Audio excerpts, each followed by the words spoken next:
Assalamualaikum warahmatullahi wabarakatuh. Bagaimana kabarnya? Semoga kalian dalam keadaan sehat walafiat dan tetap semangat. Nah, di video pembelajaran kita kali ini kita akan mempelajari mengenai sifat-sifat Allah Subhanahu wa taala. Yang akan saya sampaikan adalah tujuan pembelajarannya, kemudian sifat wajib, sifat mustahil, dan sifat jaiz. Tujuan pembelajarannya adalah menyebutkan sifat-sifat Allah Subhanahu wa taala. Ini adalah peta konsep atau peta materi pada bab yang kedua. Sifat wajib Allah Subhanahu wa taala. Jadi apa sih yang dimaksud dengan sifat wajib Allah? Jadi sifat wajib adalah sifat-sifat yang pasti dimiliki oleh Allah Subhanahu wa taala yang sesuai dengan keagungannya sebagai pencipta alam seisinya. Kemudian sifat mustahil Allah adalah sifat yang tidak mungkin ada dan tidak layak disandarkan pada zatnya sebagai pencipta alam semesta.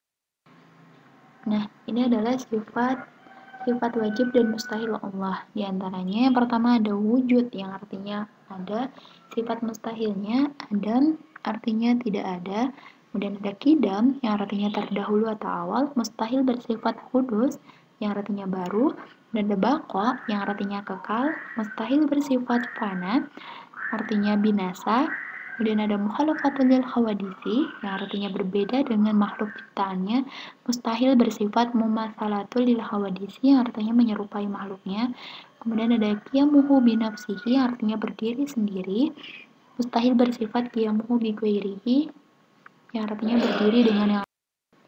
Kemudian ada wahdaniyah yang artinya tunggal, mustahil bersifat ta'adud yang artinya berbilang-bilang, kemudian ada kudrat yang artinya berkuasa, mustahil bersifat ajzun yang artinya lemah, kemudian ada irodat yang artinya berkehendak, mustahil bersifat karohah yang artinya terpaksa, kemudian ada ilmun yang artinya mengetahui, mustahil bersifat jahlun yang artinya bodoh, kemudian ada hayat atau hidup, mustahil bersifat mautun yang artinya mati, kemudian ada sama yang artinya mendengar, mustahil bersifat samamun yang artinya tuli, kemudian ada basar yang artinya melihat, mustahil bersifat umyun yang artinya, kemudian ada kalam yang artinya berfirman, mustahil bersifat bukmun artinya bisu, qadiran yang artinya berkuasa, mustahil bersifat kaunuhu azizan yang artinya zat yang lemah, kemudian ada muridan yang artinya berkehendak, mustahil bersifat kaunuhu karihan yang artinya zat yang terpaksa, kemudian ada aliman yang artinya mengetahui, mustahil bersifat jahilan yang artinya zat yang bodoh, kemudian ada hayyan yang artinya hidup, mustahil bersifat mayitan yang artinya zat yang mati, kemudian ada sami'an yang artinya mendengar, mustahil bersifat asama yang artinya zat yang tuli, kemudian ada basiran yang artinya melihat, mustahil bersifat a'ma yang artinya buta, kemudian yang terakhir ada mutakaliman yang artinya berfirman atau berkata-kata, mustahil bersifat abakam yang artinya zat yang bisu. Nah, itu tadi adalah jumlah dari sifat wajib Allah, yakni 20. Jangan lupa untuk dihafalkan. Kemudian ada pengelompokan sifat Allah SWT. Itu ada 4 kelompok. Yang pertama ada sifat nafsiyah. Jadi sifat nafsiyah itu adalah sifat yang berhubungan dengan zat Allah SWT semata. Kemudian yang kedua ada sifat salbiyah, yang artinya sifat yang menolak segala sifat-sifat yang tidak layak dan patut bagi Allah SWT, sebab Allah Maha Sempurna dan tidak memiliki kekurangan. Kemudian yang ketiga ada sifat ma'ani, yang artinya sifat yang keberadaannya berdiri pada zat Allah SWT yang wajib baginya hukum. Kemudian ada sifat maknawiyah, yang artinya sifat yang selalu tetap ada pada zat Allah dan tidak mungkin ada pada suatu ketika Allah tidak bersifat demikian. Nah, untuk pengelompokan sifat-sifat Allah bisa kalian lihat pada tabel berikut. Untuk sifat nafsiyah hanya ada 1, yakni sifat wujud. Kemudian salbiyah ada 7, yakni kidam, baqa, mukhalafatul lil hawadisi, qiyamuhu binafsihi wa daniyah.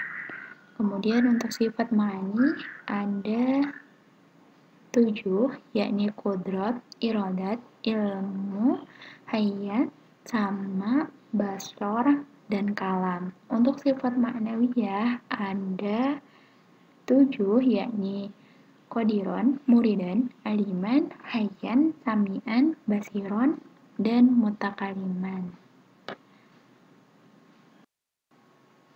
Kemudian sifat jaiz. Sifat jaiz Allah Subhanahu wa taala hanya ada satu saja, yakni fi'lu kulli mumkinin aw tarkuhu, yang artinya Allah itu berwenang untuk menciptakan dan berbuat sesuatu atau tidak sesuai dengan kehendaknya. Nah, sifat ini menegaskan bahwa Allah Subhanahu wa taala berhak penuh dengan melaksanakan sesuatu sesuai kehendaknya tanpa ada paksaan. Dalam suatu ayat atau dalilnya ini berkaitan dengan sifat jaiz dalam surah Al-Imran ayat 26 yang berbunyi Bismillahirrahmanirrahim biyadikal khair innaka ala kulli syai'in qadir, yang artinya di tangan engkau lah segala kebajikan, sesungguhnya engkau maha kuasa atas segala sesuatu.